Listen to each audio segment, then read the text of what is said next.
AP రాజకీయాలు రసవత్తరంగా మారుతున్నాయి. ఎమ్మెల్సీ ఎన్నికల హీట్ కంటిన్యూ అవుతోంది. ఇప్పుడు ఎమ్మెల్యే కోట ఎమ్మెల్సీలపై పడింది అందరి చూపు. 5 స్థానాలు కూటమికే దక్కనున్నాయి. అభ్యర్థులపై ఇప్పటికే చంద్రబాబు, పవన్ చర్చించి ఓ నిర్ణయానికి వచ్చినట్టు తెలుస్తోంది. ఆ 5గురు ఎమ్మెల్సీ అభ్యర్థులెవరో ఒక నిర్ణయానికి వచ్చినట్టు సమాచారం. అందులో ఒక స్థానం జనసేన నుంచి మెగా బ్రదర్ నాగబాబుకు దాదాపుగా కన్ఫర్మ్ అయినట్టుగా తెలుస్తోంది. రాజ్యసభ అభ్యర్థుల ఎంపిక సమయంలో చంద్రబాబు స్వయంగా నాగబాబును కేబినెట్లోకి తీసుకుంటామని ప్రకటించారు. అందులో భాగంగానే ఇప్పుడు నాగబాబు ఎమ్మెల్సీ కావడం లాంఛనంగానే కనిపిస్తోంది. తమకు ఒక సీటు కేటాయించాలని బీజేపీ నుంచి ప్రతిపాదన వచ్చినట్టు తెలుస్తోంది. బీజేపీకి ఒక సీటు కేటాయిస్తే మిగిలిన 3 స్థానాలు టీడీపీకి దక్కనున్నాయి. ఇప్పటికే ఎమ్మెల్సీ సీటు కోసం 2024 ఎన్నికల్లో సీట్లు త్యాగం చేసిన నేతలు ప్రయత్నాలు చేస్తున్నారు.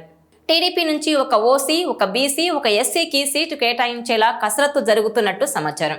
టీడీపీ నుంచి బీసీ కోటాలో బీదా రవిచంద్ర పేరు పరిశీలనలో ఉన్నట్టు తెలుస్తోంది. అలాగే వైసీపీ నుంచి టీడీపీలో చేరిన మోపిదేవి సైతం రేసులో ఉన్నారు. సీనియర్ నేత, మాజీ మంత్రి యనమలకు ఈసారి అవకాశం లేదని పార్టీ నేతల సమాచారం. ఈ సమయంలోనే విజయవాడకు చెందిన వంగవీటి రాధాకు ఈసారి ఎమ్మెల్సీగా ఛాన్స్ దక్కుతుందని తెలుస్తోంది. 2019 ఎన్నికల సమయంలో రాధా వైసీపీని వీడి టీడీపీలో చేరారు. ఆ సమయంలోనే రాధాకు ఎమ్మెల్సీ పదవిస్తామని హామీ ఇచ్చారు. కానీ ఆ ఎన్నికల్లో టీడీపీ ఓడిపోవడంతో రాధాకు అవకాశం దక్కలేదు. ఇప్పుడు కూటమిలో చంద్రబాబుతో పాటుగా పవన్తోనూ రాధాకు సత్సంబంధాలున్నాయి. గతంలో ఇచ్చిన హామీ మేరకు రాధాకు ఇప్పుడు ఎమ్మెల్సీ ఇచ్చేందుకు రంగం సిద్ధమైనట్టు పార్టీ ముఖ్య నేతల నుంచి వస్తున్న సమాచారం. అయితే నాగబాబుకు ఎమ్మెల్సీ ఇస్తుండటంతో అదే వర్గానికి చెందిన రాధాకు ఇవ్వడం పైనే ఆలోచన జరుగుతోందని చెబుతున్నారు. ఇక పిఠాపురం వర్మకు పదవి పైన చర్చ జరుగుతోంది. రాధాకు సీటు కేటాయిస్తే కృష్ణా జిల్లాకు చెందిన బుద్ధ వెంకన్న, మాజీ మంత్రి దేవినేని ఉమాకు ఛాన్స్ ఉండదని భావిస్తున్నారు.